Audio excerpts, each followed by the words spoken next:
ಅದು ಯಾರಿಗಾರು ವಿಶ್ವಾಸ ದ್ರೋಹ ಮಾಡಿರ್ಬೇಕಲ್ಲ. ಈಗ ನನ್ನ ಮೇಲೆ ಒಂದು ಆರೋಪ ಮಾಡ್ತೀನಿ, ನಿನ್ನ ಮೇಲೆ ಆರೋಪ ಮಾಡ್ತೀನಿ ನಾನು ವಿಶ್ವಾಸ ದ್ರೋಹಿ ಅಂತ. ನೀ ಯಾರಿಗಾರು ವಿಶ್ವಾಸ ದ್ರೋಹ ಮಾಡಿರ್ಬೇಕಲ್ಲ. ಹಾಂ, ಯಾರಿಗೆ ಮಾಡಿ ಅಂತ ಏನು ಹೇಳಿಸ್ತಿಲ್ಲ. ಮತ್ತೆ ಸುಮ್ಮನೆ ಹೇಳ್ಬಿಟ್ರೆ ವಿಶ್ವಾಸ ದ್ರೋಹಿ ಅಂತ, ಕಳ್ಳ ಅಂತ ಹೇಳ್ತೀನಿ ನಾನು ಯಡಿಯೂರಪ್ಪನಿಗೆ. ಹಾಗಾದರೆ ಕಳ್ಳನ ಅವರು? ಭ್ರಷ್ಟ ಅಂತ ಹೇಳ್ತೀನಿ. ಭ್ರಷ್ಟನ? ಸುಮ್ಮನೆ ದಾಖಲಾತಿ ಇಲ್ದೇನೆ ಹೇಳ್ಬಾರ್ದು. ಏನಾದ್ರು ಆಧಾರ ಇಟ್ಕೊಂಡು ಇದು ಹೇಳ್ಬೇಕಲ್ವ. ಹಾಂ, ಈಗ ಸಿದ್ದರಾಮಯ್ಯ ಭ್ರಷ್ಟ ಅಂತ ಅನ್ಬೇಕಾದ್ರೆ ನಾನು ಯಾರ ಹತ್ರ ಲಂಚ ತಗೊಂಡಿರ್ಬೇಕಲ್ಲಪ್ಪ. ಯಾರಿಗಾರು ವಿಶ್ವಾಸ ದ್ರೋಹ ಮಾಡಿರ್ಬೇಕಲ್ಲ. ವಿಶ್ವಾಸ ದ್ರೋಹಿ ಯಡಿಯೂರಪ್ಪನಿಗೆ ಪಾಪ ಅರಳು ಮರಳು ವಯಸ್ಸಾಗ್ಬಿಟ್ಟಿದೆ. ಅರಳು ಮರಳು ಅವ್ರ ಕಾಲದಲ್ಲಿ ಯಾರಿಗೆ ಭ್ರಷ್ಟರು ಅಂತ ಕರೆದದು? ಬಸನಗೌಡ ಯತ್ನಾಳ್ ಯಾರಿಗೆ ಕರೆದದು? ಯಾರಿಗ್ರಿ ಕರೆದದು? ಯಾವ ಪಾರ್ಟಿಯವರು ಅವರು? ಆಗ ಉಚ್ಚಾಟನೆ ಮಾಡಿದ್ರಾ? ಆಗ ಬಿ ಜೆ ಪಿನಲ್ಲೇ ಇದ್ರಲ್ಲ, ಕರೆದಿದ್ರಲ್ಲ. ಮತ್ತೆ ಭ್ರಷ್ಟರಲ್ವ ಯಡಿಯೂರಪ್ಪ? ಮಾರಿಷಸ್ನಲ್ಲಿ 10,000 ಕೋಟಿ ರೂಪಾಯಿ ಇಟ್ಟಿದ್ದಾರೆ ಅಂತ ಹೇಳಿದ್ರು. ಮಾರಿಷಸ್ನಲ್ಲಿ 10,000 ಕೋಟಿ. ನಾನು ಹೇಳಿರೋದಲ್ಲ ಇದು, ಅವ್ರ ಪಾರ್ಟಿ ಮನುಷ್ಯನೇ ಹೇಳಿರೋದು. ವಿಶ್ವನಾಥ ಏನಂತ ಹೇಳಿದ? ನಮ್ಮ ಮೈಸೂರಿನ ವಿಶ್ವನಾಥ ಇವ್ರ ಮೇಲೆ ಭ್ರಷ್ಟಾಚಾರದ ಆರೋಪ ಮಾಡಿದರು. ಯಾರು ಅವ್ರ ಯಾವ ಪಾರ್ಟಿಯವರು? MP ಅಲ್ಲ, MLC ಅವ್ರು ಮಾಡಿರೋದಲ್ವ. ಮತ್ತು ಅವ್ರು ಮಾಡಿದ ಮೇಲೆ ಸುಳ್ಳ ನಿಜನ ಅದು? ನೀವು ನಂಬ್ಕೊತೀರಾ ಇಲ್ವಾ? ಈಗ ಇನ್ನೊಬ್ಬರ ಮೇಲೆ ಆರೋಪ ಮಾಡೋದು ಯಾಕೆ ಮಾಡ್ತಾ ಇದ್ದಾರೆ ಆರೋಪ ಅಂತಂದರೆ, ನಾನು ಬಡವ್ರ ಪರವಾಗಿದ್ದೀನಿ ಅನ್ನೋ ಕಾರಣಕ್ಕೋಸ್ಕರ. ಭಾರತೀಯ ಜನತಾ ಪಕ್ಷದವರು ಬಡವರ ವಿರೋಧಿಗಳು, ಸಂವಿಧಾನ ವಿರೋಧಿಗಳು, ಮಹಿಳೆಯರ ವಿರೋಧಿಗಳು, ಹಿಂದುಳಿದವರ ವಿರೋಧಿಗಳು, ಅಲ್ಪಸಂಖ್ಯಾತರಿಗೆ ಅಂತೂ ಪಕ್ಕಾ ವಿರೋಧಿಗಳು. ಬಾಗಲಕೋಟೆಯಲ್ಲಿ ನಿಮ್ಮ ಸ್ವಜಾತಿಯ ಅಭ್ಯರ್ಥಿ ಇರೋದ ಕಾರಣಕ್ಕೆ ಇಲ್ಲಿ ಠಿಕಾಣಿ ಹೊಡಿ ಎಲೆಕ್ಷನ್ ಮಾಡ್ತಾ ಇದ್ರಿ ಅಂತ ಆರೋಪ ಮಾಡ್ತಾರೆ ಸರ್. ಅದೇ ಯಡಿಯೂರಪ್ಪನವರು. ನೀವು ಇಲ್ಲಿ ನಿಮ್ಮ ಸ್ವಜಾತಿ ಅಭ್ಯರ್ಥಿ ಹಾಕಿರೋದಕ್ಕೇನೆ ನೀವು ಇಲ್ಲಿ ಠಿಕಾಣಿ ಹೊಡಿ. ಅವ್ರು ಯಾವ ಜಾತಿ? ಅವ್ರು ಯಾರಿಗೆ ಮಾಡ್ತಾ ಇದ್ದಾರೆ? ಅವರು ಉಮೇಶ್ ಮೀಟಿಂಗ್ ಮಾಡ್ತಾ ಇದ್ದಾರ? ಯಾರಿಗ್ರಿ ಮಾಡ್ತಾ ಇರೋದು ಅವರು? ಅವ್ರು ಯಾವ ಜಾತಿಯವರು? ಮತ್ತೆ ನೀವು ಯಾರಿಗೆ ಮಾಡ್ತಾ ಇದ್ದೀರಿ? ಏನಾದ್ರು ಅರ್ಥ ಇರಬೇಕಲ್ವೇನಪ್ಪ. ನಾನು ಸ್ವಜಾತಿಯವರು ಆಯಿತು, ನಾನು ಮಾಡ್ತಾ ಇದ್ದೀನಿ. ನಮ್ಮ ಪಕ್ಷದ ಅಭ್ಯರ್ಥಿಯವರು, ಅವ್ರಿಗೋಸ್ಕರ ಮಾಡ್ತಾ ಇದ್ದೀನಿ. ಹಾಗಾದರೆ ಈಗ ದಾವಣಗೆರೆಗೆ ಹೋಗಿದ್ದು ಬಂದೆ, ಅಲ್ಲಿ ಯಾವ ಜಾತಿಯವರು ಕ್ಯಾಂಡಿಡೇಟು? ಮತ್ತು ಅಲ್ಲಿ ಲಿಂಗಾಯತರ ನಮ್ಮ ಜಾತಿಯವರು. ಅವರು ಏನಾದ್ರು ಒಂದು ಆಧಾರ ಇರಬೇಕಲ್ರಿ. ಸುಳ್ಳು ಹೇಳ್ಬೇಕಾದ್ರೆ ಒಂದು ಆಧಾರ ಇರಬೇಕಲ್ಲನಪ್ಪ.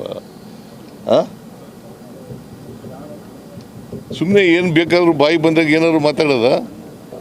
ನಾನು ನನ್ನ ಜೀವನದಲ್ಲಿ ಆ ಥರ ಮಾತಾಡಿಲ್ಲ ನಾನು. ಆಧಾರ ರಹಿತವಾಗಿ ಮಾತಾಡೋದು. ಆಧಾರ ಸಹಿತವಾಗಿ ಮಾತಾಡಬೇಕು. ಆಧಾರ ಸಹಿತವಾಗಿ ಇಲ್ಲದೆ ಹೋದರೆ ಅದು ಆಧಾರ ರಹಿತ ಆಗ್ಬಿಡ್ತದೆ. ಅದಕ್ಕೆ ಏನು ಕಿಮ್ಮತ್ತು ಇರೋದಿಲ್ಲ. ಅದಕ್ಕೆ ಸರ್, ಗ್ಯಾರಂಟಿ ಹೆಸರಲ್ಲಿ ಕೋಟಿ ಲೂಟಿ ಮಾಡಿದ್ದಾರೆ. 2028 ಅಲ್ಲ, ಈ 2 ಉಪಚುನಾವಣೆಯಲ್ಲೂ ನಾವೇ ಗೆಲ್ತೀವಿ ಅಂತೇಳಿ ಯಡಿಯೂರಪ್ಪನವರು ಹೇಳಿರುವಂಥದ್ದು. ಯಾರು? ಯಡಿಯೂರಪ್ಪ ಗ್ಯಾರಂಟಿ ಹೆಸರಲ್ಲಿ ಲೂಟಿ ಮಾಡಿದೆ ಸರ್. ಗ್ಯಾರಂಟಿ ಹೆಂಗೆ ಲೂಟಿ ಆಗುತ್ತೆ? ಅವ್ರ ಅಕೌಂಟಿಗೆ ಹೋಗುತ್ತೆ. ಹೇಳಪ್ಪ ನೀನೇ, ಹೆಂಗೆ ಲೂಟಿ ಆಗುತ್ತೆ? ಎಲ್ಲಿ ಲೂಟಿ ಮಾಡೋದು? ಎಲ್ಲಪ್ಪ ನಾನು ಹೇಳಿದ್ದಲ್ಲ ಎಲ್ಲ, ನಾನು ಹೇಳೋದಲ್ಲಯ್ಯ, ನೀವು ಕೇಳಬೇಕು. ಎಲ್ಲಿ ಗ್ಯಾರಂಟಿ ಯೋಜನೆಗಳಲ್ಲಿ ಲೂಟಿ ಮಾಡೋದು? ನೇರವಾಗಿ ಅವ್ರ ಅಕೌಂಟ್ಗೆ ಹಾಕ್ಬಿಡ್ತೀವಿ. ಲೂಟಿ ಮಾಡೋದು ಹೆಂಗೆ? ನೇರವಾಗಿ ಅವ್ರ ಅಕೌಂಟಿಗೆ ನೇರವಾಗಿ ಅವ್ರ ಅಕೌಂಟಿಗೆ ಹೊಂಟೋಯ್ತದೆ. ಈಗ ಗೃಹಲಕ್ಷ್ಮಿ ಯೋಜನೆಯಲ್ಲಿ ಅವ್ರ ಅಕೌಂಟ್ಗೆ ಹಾಕ್ಬಿಡ್ತೀವಿ. ಹೆಂಗೆ ಲೂಟಿ ಆಗುತ್ತೆ? ಯುವ ನಿಧಿ ಅವ್ರ ಅಕೌಂಟ್ಗೆ ಹಾಕ್ಬಿಡ್ತೀವಿ. ಗೃಹಲಕ್ಷ್ಮಿ ಅವ್ರು ಎಷ್ಟು 200 ಯೂನಿಟ್ ಆಗಿರ್ತದೆ ಆ 200 ಯೂನಿಟ್ ಸರ್ಕಾರಕ್ಕೆ ಕೊಟ್ಬಿಡ್ತೀವಿ. KEB ಡಿಪಾರ್ಟ್ಮೆಂಟಿಗೆ ಕೊಟ್ಬಿಡ್ತೀವಿ. ಬಸ್ ಫ್ರೀ ಶಕ್ತಿ ಯೋಜನೆ ಅವ್ರು ಎಷ್ಟು ಟ್ರಾವೆಲ್ ಮಾಡಿರ್ತಾರೆ ಅಷ್ಟು ದುಡ್ಡು ಕೊಟ್ಬಿಡ್ತೀವಿ KSRTC ಡಿಪಾರ್ಟ್ಮೆಂಟಿಗೆ. ಅನ್ನಭಾಗ್ಯ ಅದನ್ನು ಕೊಟ್ಬಿಡ್ತೀವಿ. ಇಲ್ಲಿ ದುಡ್ಡು ಎಲ್ಲಿ, ಲಂಚವೆಲ್ಲ ಹೆಂಗೆ ಹೊಡಿಯೋದು? ನೀನು ಹೇಳಪ್ಪ, ನೀನು ಹೇಳಯ್ಯ. ಅಲ್ಲಪ್ಪ, ಯಡಿಯೂರಪ್ಪ, ಅದಕ್ಕೆ ನಾನು ಹೇಳಿದ್ದು ಯಡಿಯೂರಪ್ಪನವ್ರಿಗೆ ವಯಸ್ಸಾದ ಮೇಲೆ ಸುಳ್ಳು ಹೇಳ್ಬಾರ್ದು. ನನ್ನ ಜಾಯಮಾನ ಅಲ್ಲ, ಬಾಯಿ ಬಂದಾಗ ಮಾತಾಡೋದು ನನ್ನ ಜಾಯಮಾನ ಅಲ್ಲ. ಏನಾದ್ರು ಇದ್ದರೆ ನಾನು ನೇರವಾಗಿ ಆಧಾರ ಸಹಿತವಾಗಿ ಹೇಳ್ತೀನಿ.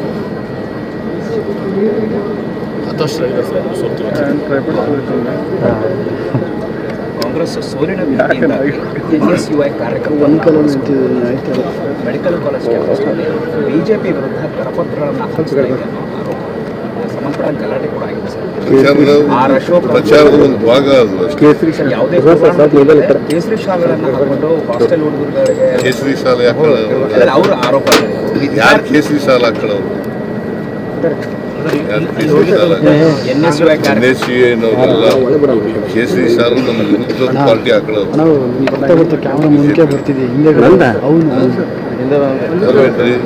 ಸ್ವಲ್ಪ ಹಿಂದಕ್ಕೆ ಮುಂದೆ ಯುವಕರು ಕೇಸರಿ ಶಾಲೆ ಹೇಳುತ್ತಿಲ್ಲ. ಹಿಡ್ಕೊಂಡು ರಹಿತವಾದಂಥ ಆರೋಪಗಳು ಇಲ್ಲ ಸರ್. ಅದು ನೀತಿ ಸಂಹಿತೆ ಉಲ್ಲಂಘನೆ ಅಂತ ಹೇಳಿ ಪ್ರಕರಣ ದಾಖಲಾಗಿದೆ ಸರ್ ಕೊಡಗರ ಪೊಲೀಸ್ ಠಾಣೆಯಲ್ಲಿ 5 ಜನ ಹುಡುಗರ ಮೇಲೆ ಸರ್. ವಿಜಯ ಒಬ್ಬ ಜಿಲ್ಲಾಧ್ಯಕ್ಷನ ಮೇಲೆ ಅವರೇ ಕಳಿಸಿರ್ಬೇಕು ಬೇಕು ಅಂತ. ಇಲ್ಲ ಸರ್, ಅವರು ಹುಡುಗರು ಒಪ್ಕೊಂಡಿದ್ದಾರೆ ಸರ್. ನಾವು ವಿದ್ಯಾರ್ಥಿಗಳ ಜಾಗೃತಿ ಮೂಡಿಸ್ಲಿಕ್ಕೆ ಹೋಗಿದ್ವಿ ಅಂತ ಹೇಳಿದ್ದಾರೆ ಸರ್. ಬಟ್ ಅದರಲ್ಲಿ ಏನಾಗಿದೆ ಅಂದರೆ ಕರಪತ್ರದಲ್ಲಿ ಬಿಜೆಪಿ ಓಟ್ ಹಾಕಿ ನೀವು ಜೈಲು ಸೇರಿಸ್ತೀರಿ ಅನ್ನೋ ಕರಪತ್ರದಲ್ಲಿ ಪ್ರಿಂಟ್ ಮಾಡಿಸಿ ಹಂಚಿದ್ದಾರೆ ಸರ್. ಯಾರ ಮೇಲೆ ಹಂಗೆ ಮಾಡಿದ್ದಾರೆ ಆರ್ ಅಶೋಕ್ ಅವರು ಚುನಾವಣಾ ಅಧಿಕಾರಿಗಳಿಗೆ ದೂರು ಕೊಟ್ಟಿದ್ದಾರೆ. ಸರ್ಕಾರನೇ ಮಾಡಿಸಿದೆ. ಏನಾರು ಕೊಡಲಿ ಅವ್ರ ಕ್ರಮ ತಗೊಳ್ಳಿ. ನಿಮ್ಮ ಪಕ್ಷ ಕಾನೂನು ರೀತಿ ಕ್ರಮ ತಗೊಳ್ಳಿ. ಬೇಡ ಅಂದವ್ರು ಸರ್ ಯಾರು ಆ ಥರ ಮಾಡಿದ್ದಾರೆ ಅವರು NSUI ಅಂತ ಒಪ್ಕೊಂಡಿದ್ದಾರೆ. ಹೌದು ಸರ್, ಹೌದು ಸರ್. NSUI ಹೌದು ಸರ್. ಕರಪತ್ರ ಹಂಚಿದೀವಿ ನಾವು ಅಂತ ಪ್ರಿಂಟ್ ಹಾಕ್ಯಾರ ಸರ್. ಜಿಲ್ಲಾಧ್ಯಕ್ಷರೇ ಪೊಲೀಸ್ ಸ್ಟೇಷನಲ್ಲಿ ಒಪ್ಕೊಂಡಿದ್ದಾರೆ ಸರ್. ಯಾರು ನಿಮ್ಗೆ ಹೆಂಗೆ ಗೊತ್ತಾಯ್ತು? ಅಲ್ಲಿ ಮಾತನಾಡಿದ್ದಾರೆ ಸರ್ ಅವರೇ, ಪೊಲೀಸರು ಮಾತನಾಡಿದ್ದಾರೆ. ಬೈಟ್ ಕೂಡ ಇದೆ. ನನಗೆ ಗೊತ್ತಿಲ್ಲ ಅವ್ರು ಯಾರು ಅಂತ ಕೇಳಿಲ್ಲ, ನಾನು ನೋಡಿಲ್ಲ ಅವ್ರು ಯಾರು. NSUI ವಿದ್ಯಾರ್ಥಿಗಳು ಏನೋ ಅಂತ ನನಗೆ ಗೊತ್ತಿಲ್ಲ ಯಾರು ಸರ್ ಸರ್ ನಾವು ಯಾರು ಕೂಡ NSUI it is not A fact that medical college ಅವ್ರು ಯಾಕೆ ಕೊಡ್ಲಿಲ್ಲ? ನಾಷ್ಟ ಮಾಡಿಲ್ಲ, ಊಟ ಮಾಡಿಲ್ಲ. ಅವ್ರು ಯಾಕೆ ಫ್ರೀ ಕೊಡ್ಲಿಲ್ಲ? 4 ವರ್ಷ ಇದ್ರಲ್ಲ ಅವ್ರು ಯಾಕೆ ಗೌರ್ಮೆಂಟ್ ಮೆಡಿಕಲ್ ಕಾಲೇಜ್ ಚರಂತಿ ಮಟ್ಟ MLA ಇದ್ರು ಅದಕ್ಕೆ ಕೊಡ್ಲಿಲ್ಲ. ಅವರು ಪ್ರೈವೇಟ್ ಮೆಡಿಕಲ್ ಕಾಲೇಜ್ ನಡೆಸ್ತಾರೆ ಅದಕ್ಕೋಸ್ಕರ ಕೊಡ್ಲಿಲ್ಲ.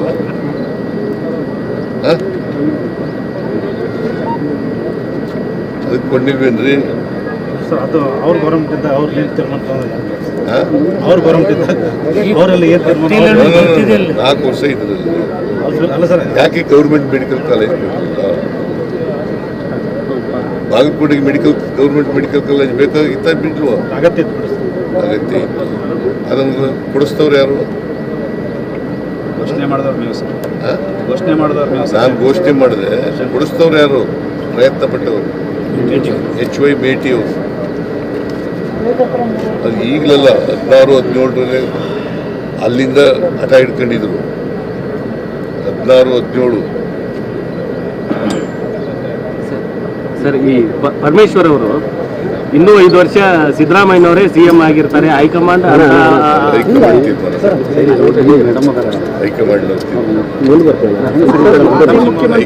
ಅವರು ತೀರ್ಮಾನ ಮಾಡ್ತಾರೆ. ಲೀಡರ್ ಇರಬೇಕು, ಮುಖ್ಯಮಂತ್ರಿ ಯಾರು ಅಂತ ಹೇಳಿದ್ರು ಹೈಕಮಾಂಡ್. ಪ್ರತಾಪ್ ಸಿಂಹ ಅವ್ರ ಮೇಲೆ ಅವಾಚ್ಯ ಶಬ್ದ ಬಳಸಿದ್ದಾರೆ. ಹಾ? ಪ್ರತಾಪ್ ಸಿಂಹ ಅವರು ತಮ್ಮ ಮೇಲೆ ಒಂದು ಅವಾಚ್ಯ ಶಬ್ದ ಬಳಸಿದ್ದಾರೆ. ಸಂಸ್ಕೃತಿ ಆಗ್ತಿದೆ. ಅವ್ರ ಸಂಸ್ಕೃತಿ ತೋರಿಸುತ್ತೆ ಅವಾಚ್ಯ ಶಬ್ದಗಳನ್ನು ಬಳಸೋದು ಇದೆಲ್ಲ ರಾಜಕೀಯದಲ್ಲಿ ಮಾತ್ರ ಬಳಸೋದು. ಅವ್ರನ್ನೇ ಟೀಕೆ ಮಾಡಬೇಕು. ಸಂಸದೀಯ ಪದಗಳನ್ನು ಮಾತ್ರ ಬಳಸಬೇಕು, ಅಸಂಸದೀಯ ಪದಗಳನ್ನು ಬಳಸಬೇಕು. ಅದು ಮಾಡಿದ್ರೆ ಅವರ ಸಂಸ್ಕೃತಿ ಹೀನ ಸಂಸ್ಕೃತಿ ಅಂತ ಗೊತ್ತಾಗುತ್ತೆ ಅಲ್ವಾ?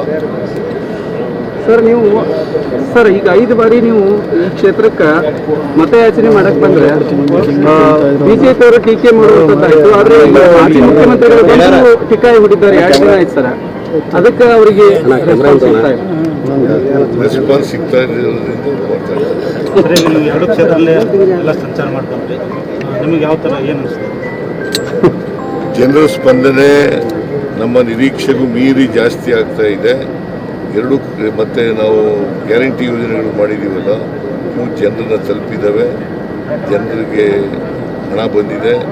1,31,000 ಕೋಟಿ ಇಲ್ಲಿವರೆಗೆ ಅದೆಲ್ಲವೂ ಕೂಡ ತಲುಪಿದೆ ಅಂತಕ್ಕಂಥದ್ದು 2 ಕ್ಷೇತ್ರದಲ್ಲಿ ಗೆಲ್ತೀವಿ. ಎಷ್ಟು ಅಂತರ ನಿರೀಕ್ಷೆ ಮಾಡ್ತಾರೆ? ಎಷ್ಟು ಅಂತರ? ನಿನ್ನೆ ಯಡಿಯೂರಪ್ಪನವರು 10,000 ಅಂತರದಿಂದ ಗೆಲ್ತಾರೆ ಅಂತ ಹೇಳಿದ್ದಾರೆ. ಯಡಿಯೂರಪ್ಪನವರು ಅವ್ರ ಪಕ್ಷದ ಶಾಸ್ತ್ರದಲ್ಲಿ ನಂಬಿಕೆನೂ ಇಲ್ಲ, ಶಾಸ್ತ್ರ ಹೇಳಕ್ ಬರೋದು. ಆದರೆ ಕಂಫರ್ಟಬಲ್ ಆಗಿ ಗೆಲ್ತೀವಿ. ಸಮಸ್ಯೆಗಳಾದ ಮದುವೆ, ಹಣಕಾಸು, ವ್ಯಾಪಾರ, ಗಂಡ ಹೆಂಡತಿ ಸಮಸ್ಯೆ, ಮಕ್ಕಳು ಪ್ರೀತಿಯಲ್ಲಿ ಬಿದ್ದು ಮಾತು ಕೇಳದಿದ್ದಲ್ಲಿ, ಪ್ರೀತಿಯಲ್ಲಿ ನಂಬಿ ಮೋಸ, ಪ್ರೀತಿಸಿದವರಿಂದ ತೊಂದರೆ, ಇಷ್ಟಪಟ್ಟವರು ನಿಮ್ಮಂತೆ ಆಗಲು ಮಕ್ಕಳಾಗದಿದ್ದಲ್ಲಿ, ಸಾಲದವರಿಂದ ತೊಂದರೆ, ಹಣ ತಿರುಗಿ ಬರಲು, ಗಂಡ ಬೇರೆ ಸ್ತ್ರೀ ವಶದಲ್ಲಿದ್ದರೆ, ನಿಮ್ಮ ಪತ್ನಿ ಪರಪುರುಷರ ಸಹವಾಸದಲ್ಲಿದ್ದರೆ, ಪುರುಷತ್ವ ಸಮಸ್ಯೆ, ಅತ್ತೆ ಕಾಟ ಸಮಸ್ಯೆ, ಯಾವುದೇ ಬಗೆಹರದ ಸಮಸ್ಯೆಗೆ ಕೇವಲ ಒಂದೇ ದಿನದಲ್ಲಿ ಗ್ಯಾರಂಟಿ ಪರಿಹಾರ. ಸ್ತ್ರೀಯರಿಗೆ ವಿಶೇಷ ಪರಿಹಾರ. ಎಷ್ಟೋ ಜ್ಯೋತಿಷ್ಯರಲ್ಲಿ ಕೇಳಿ ಹಣ ಕಳೆದುಕೊಂಡಲ್ಲಿ ನಮ್ಮಲ್ಲಿ ಗ್ಯಾರಂಟಿ ಪರಿಹಾರ ಸಿಗುತ್ತದೆ.